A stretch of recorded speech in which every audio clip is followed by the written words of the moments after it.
Thank you for the great introduction. So yes, my name is Carla, and I'm going to present some work that I did with Wendy Mackay at McGrenere in Paris, as well as with Midas Nouwens from August University and Joanna McGrenere from UBC. So, as Joanna was just saying, couples have very special communication practices and needs. They like expressing how they care for each other in very diverse ways, so they use a lot of different apps with diverse features instead of using just one. They also share intimate knowledge of each other's routines, and they need to stay in sync. So, for example, they end up sharing calendars with their everyday activities. And last but not least, they miss each other when they are apart, and they worry when the other doesn't answer a call or doesn't reply a text. So in general, we see that apps rarely offer couple-specific functionality, and couples end up adapting their communication to the communication apps that they use with everybody else. So we see this as a design opportunity to augment couples' communication with technology tailored to their special needs and their special practices.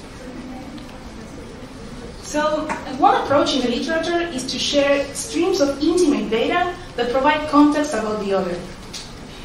For example, previous research on implicitly sharing location data found that couples felt more connected with each other, and they also appreciated knowing that the other was safe without having to explicitly ask. Sharing motion information also helped coordinating everyday tasks and infer whether the other was available for a call, and even start conversations about how the day was going.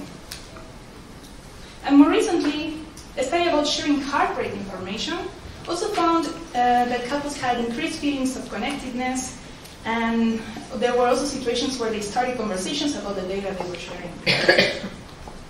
However, we see that this research mostly has focused on one stream of data at a time, sharing only one type of data.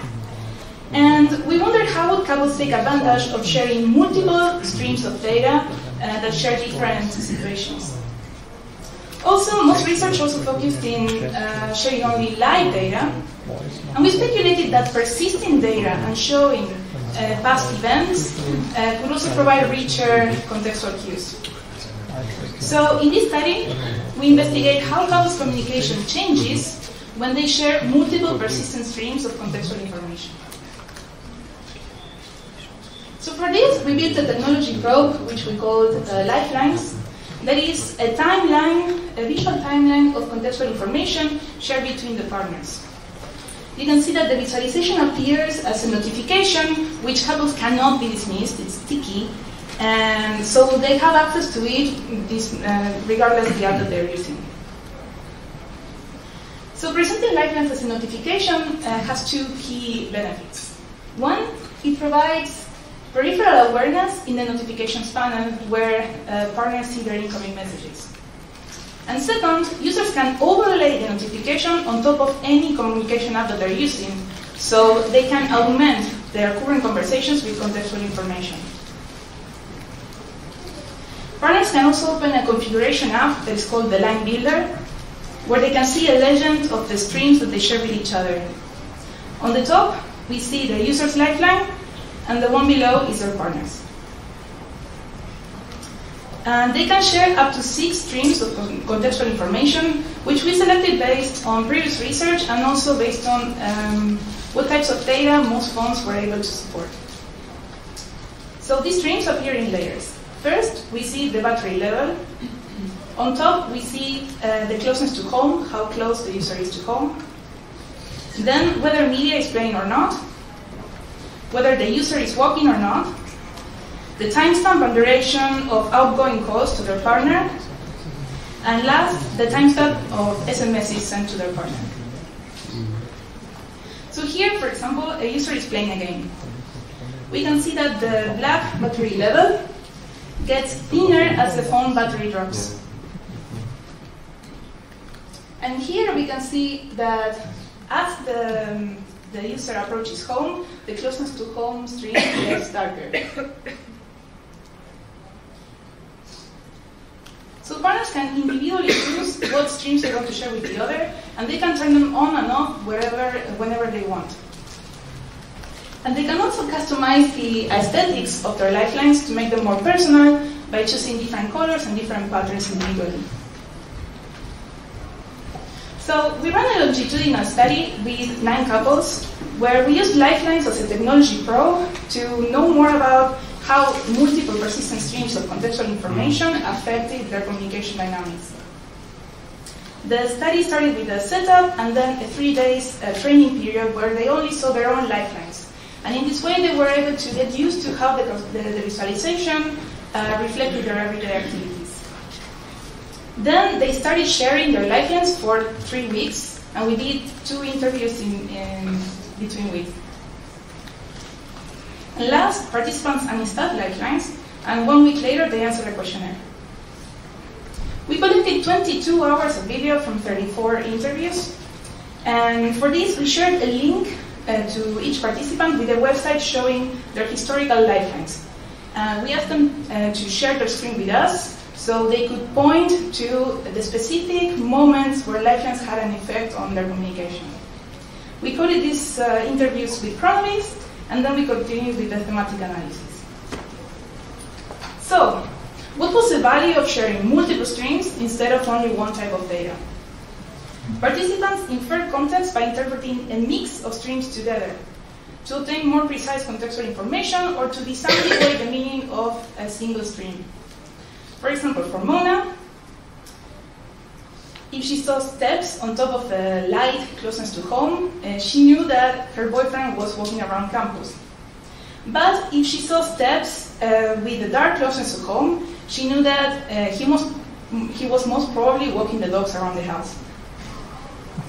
However, we noticed that mostly participants looked at only one stream at a time. Examples of interpreting mixes of multiple streams were very interesting, but most of the time they looked for the stream, the single stream that was most useful for the needs that they had at the moment. So, how did persistent streams help inferring context? The most interesting thing that we found was that missing data had meaning. So when the phones were suspended for too long and participants weren't using them, the app that was sensing the data stopped working, so you could start seeing regular gaps on participants' lifelines. And instead of perceiving this as a bug, some participants actually thought that this was extra contextual information.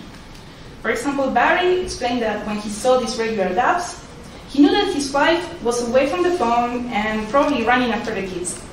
But when he saw her complete lifeline, she was having a peaceful moment.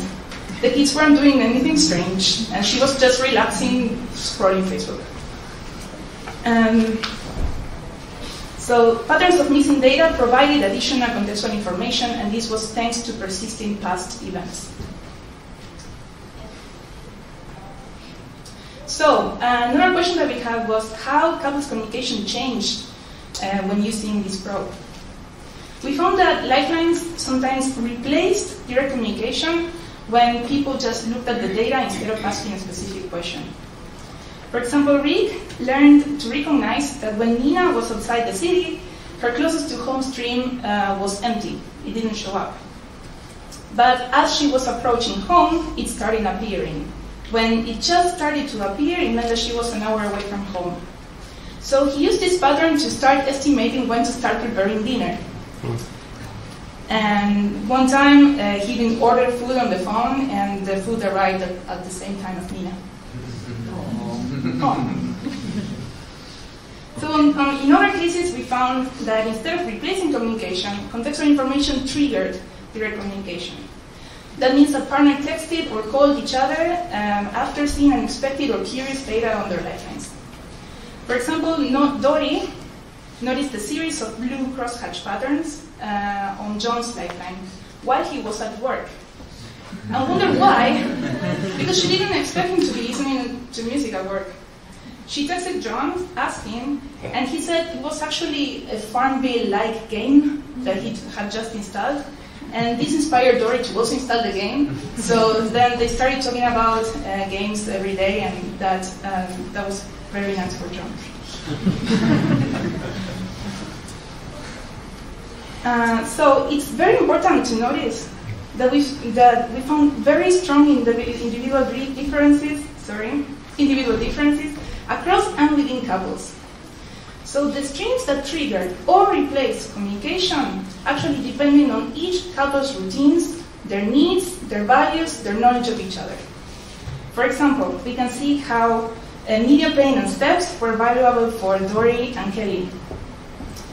So Dory asked about surprising events when she saw media playing, as we just saw. And Kelly used media playing to coordinate pickups because her husband listens to music while he's on the train. But regarding steps, for Dory, they were a way of checking that her husband arrived safe to the office. And for Kelly, they were a way of checking if her husband was walking enough to warn him about his knee health. So we see that we can't really say that a specific type of data is what triggers communication or what replaces communication. What we see is that the data that confirms partners' expectations and knowledge of each other replaces direct communication. And the data that challenges their expectations and their knowledge of each other triggers direct communication. So we also found that replacing direct communication, sometimes it's not just a comfortable way of coordinating, but may hurt established communication patterns that were important to the couple. We found only one example like this, but we believe it's quite important to inform how to design for contextual information technology. So Hugo's partner started using Lifelines a lot. And then gradually stopped sending those little messages like, hey, how are you? What are you doing? Where are you? And Hugo missed this a lot because he felt that it was a more personal touch than just looking at the data. So one day he turned off the closeness to home stream to test if that would make his girlfriend start texting him again. So you can see here that the closeness to home stream is on and it suddenly disappears. So when his partner noticed, she felt like he was hiding something. But he explained that he wasn't hiding anything. He was just turning his GPS off to save battery. So we see this example, how an ambiguous visualization like this can enable plausible deniability. But most importantly, it suggests that not all couples may feel more connected when sharing contextual information, and that a poor balance between triggering and replacing direct communication can lead to feeling more distant instead of more connected. So 1 week after we asked participants to uninstall the probe, we sent them a questionnaire. And we saw that 15 out of 18 participants missed sharing at least 2 of the streams, and some found ways of compensating the lack of lifelines. For example, Rick said that now he had to ask more often, where are you, before saying anything else. And Barry started checking WhatsApp messages for the last seen status more often, because now he didn't have the regular gaps to infer whether his wife was using the phone or not. So what are the implications for design that result from these findings? On one hand, partners should be able to explore more diverse types of contextual information streams to experiment with what types of data replace or trigger communication for them, especially since the type of data that are valuable to some couples may be completely irrelevant to others. And on the other hand, we believe that mixing persistent streams with live ephemeral streams might provide more nuanced ways of handling privacy settings. So if you believe that there is a stream that you're going to turn on and off all the time, maybe instead of having it as a persistent one, it's better to have it as an ephemeral stream. And last, this whole study really challenged our perception of what it meant to design for couples, especially since they were all so different. We couldn't find patterns. So the best advice that we have is that we should build open-ended technologies that they can adopt to their particular needs and their unique communication patterns. So To conclude, we did a study for finding out how couples' communication changes when sharing multiple persistent streams of contextual information.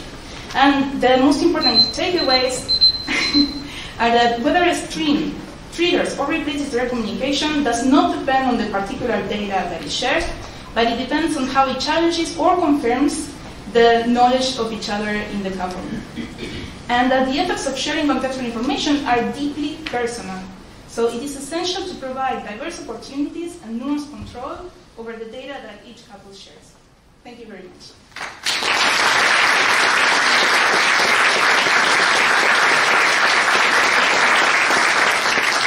Any questions from the audience? Yes. Thanks for this interesting talk. A wonderful application, also very nice design. By the way, I'm Oliver from the Affective and Cognitive Institute in Offenburg, Germany. And I wonder, often in HCI we do things simply because we can. Like, I think that this is an application which is like this. But did you, before you created the application, or maybe even before you started the study, check who really wanted to use this kind of application? Because I'm in a relationship myself, but I think it's quite intimate to share this amount of knowledge. Just to exactly know how often, how far you were away from home. You can have all these questions. It may even raise suspicions where you don't want them. Okay, so I have a very special slide for answering this. So what you just mentioned is... You're talking about the elephant in the room. And I didn't put it first. So, again, I think... So, how did we come up with the idea? In fact, it came a little bit from our own needs. At least people, Wendy and I are people that work with our partners. And we noticed that there are many situations in which coordination would be easier if you just knew about the other. And we took care of designing this type of communication sharing, contextual information sharing, in a way that was ambiguous enough so that only the couple was able to interpret it. Without knowing the other very well, you just see a bunch of colors and nice patterns and you don't know what they mean. And we did some pilot studies and previous studies to inform what kind of data streams couples would share. But the thing is that, of course, that when you do these types of study, you only recruit people that is okay with sharing this information and that find the same kind of values that we did. But it was also then quite challenging to recruit. And that's when we started to see that a lot of people really took it personally, hearing things like, I hope your study fails. And it's actually quite interesting as a follow-up research, like using this, even without using the application, just using the idea as a probe to understand how people feel about sharing this type of very intimate data, and how does it help to reflect within the couple. But again, every couple is different. So, okay, let's just take another question while the second speaker set it up.